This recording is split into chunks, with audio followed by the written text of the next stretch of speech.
Islamic school جماعت پنجم مضمون اردو ادب کلپ نمبر 3۔ بسم اللہ الرحمن الرحیم۔ السلام علیکم ورحمۃ اللہ وبرکاتہ۔ ہم آپ کو الراضی اسلامک اسکول کی آن لائن ٹیچنگ سسٹم میں خوش آمدید کہتے ہیں۔ ہم اپنی اردو کی درسی کتاب سے سبق نمبر 4 صفحہ نمبر 11 سبق حضرت عثمان غنی رضی اللہ تعالیٰ عنہ پڑھیں گے۔ سب سے پہلے اس سبق کا مقصد مسلمانوں کے تیسرے خلیفہ حضرت عثمان غنی رضی اللہ تعالیٰ عنہ کے بارے میں معلومات دینا۔ اب ہم اس کی ریڈنگ کریں گے۔ حضرت عثمان رضی اللہ تعالیٰ عنہ بنو امیہ کے خاندان سے تعلق رکھتے تھے۔ والد کا نام عفان تھا۔ آپ رضی اللہ تعالیٰ عنہ کا خاندان دولت مند تھا۔ آپ رضی اللہ تعالیٰ عنہ اللہ کی راہ میں دل کھول کر خرچ کرتے تھے، اس لیے آپ رضی اللہ تعالیٰ عنہ کے نام کے ساتھ غنی کا لفظ ہی شامل ہو گیا۔ غنی کے معنی ہیں دولت مند۔ حضرت عثمان غنی رضی اللہ تعالیٰ عنہ نے غزوہ بدر کے سوا تمام غزوات میں شرکت کی۔ غزوہ بدر کے موقع پر آپ رضی اللہ تعالیٰ عنہ کی بیوی حضرت رقیہ رضی اللہ تعالیٰ عنہ، جو نبی کریم صلی اللہ علیہ وآلہ وسلم کی بیٹی تھی، شدید بیمار تھیں۔ ان کے انتقال کے بعد رسول پاک صلی اللہ علیہ وآلہ وسلم نے اپنی دوسری بیٹی ام کلثوم رضی اللہ تعالیٰ عنہ کا نکاح بھی حضرت عثمان رضی اللہ تعالیٰ عنہ سے کر دیا تھا۔ اسی وجہ سے حضرت عثمان رضی اللہ تعالیٰ عنہ کو ذو النورین یعنی دو نوروں والا کہا جاتا ہے۔ حضرت عثمان رضی اللہ تعالیٰ عنہ ہجرت نبی صلی اللہ علیہ وآلہ وسلم سے 47 برس 47 سال پہلے پیدا ہوئے۔ آپ رضی اللہ تعالیٰ عنہ کے قبول اسلام کے بارے میں لکھا ہے کہ حضرت ابو بکر صدیق رضی اللہ تعالیٰ عنہ جہالت کے دور سے ہی آپ رضی اللہ تعالیٰ عنہ کے دوست تھے۔ انہوں نے حضرت عثمان رضی اللہ تعالیٰ عنہ کو اسلام کی دعوت دی۔ وہ اس بات سے متاثر ہوئے بغیر نہ رہ سکے اور اسلام قبول کر لیا۔ حضرت عمر فاروق رضی اللہ تعالیٰ عنہ کے بعد حضرت عثمان رضی اللہ تعالیٰ عنہ مسلمانوں کے تیسرے خلیفہ بنے۔ آپ رضی اللہ تعالیٰ عنہ کا دور خلافت 12 سال ہے۔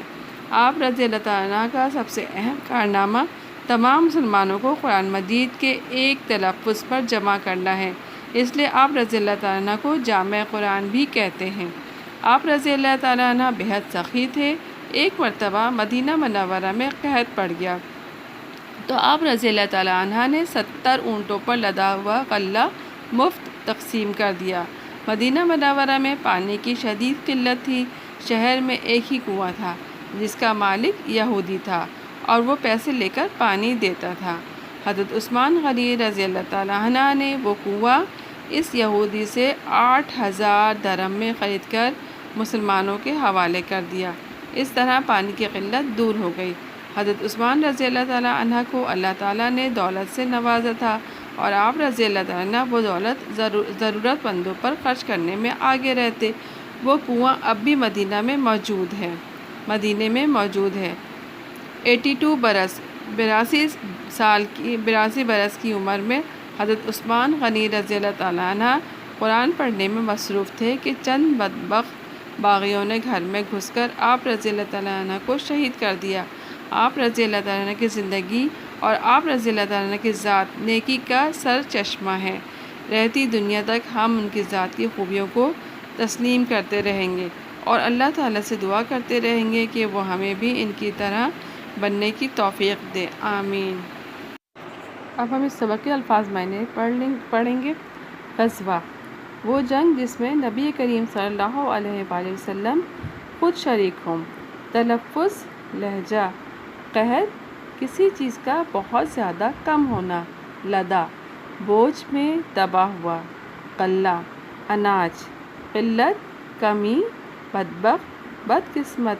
باغی، نافرمان۔ سرچشمہ، مرکز۔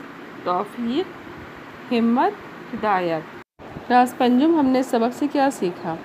ہم نے اس سبق سے سیکھا حضرت عثمان غنی رضی اللہ تعالیٰ عنہ نیک، عبادت گزار اور بہت سخی تھے اور دل کھول کر اللہ کی راہ میں اپنا مال خرچ کرتے تھے۔ امید ہے آج کا آپ کو لیکچر سمجھ آ گیا ہوگا کہ زندگی گزارنے کے لیے ہمیں آپ صلی اللہ علیہ وآلہ وسلم، صحابہ کرام، خلفائے راشدین کے بارے میں اور مزید پڑھیں اور ان کے نقش قدم پر چلنے کی ہر ممکن کوشش کریں۔ اپنا بہت سا خیال رکھیے گا۔ اللہ حافظ۔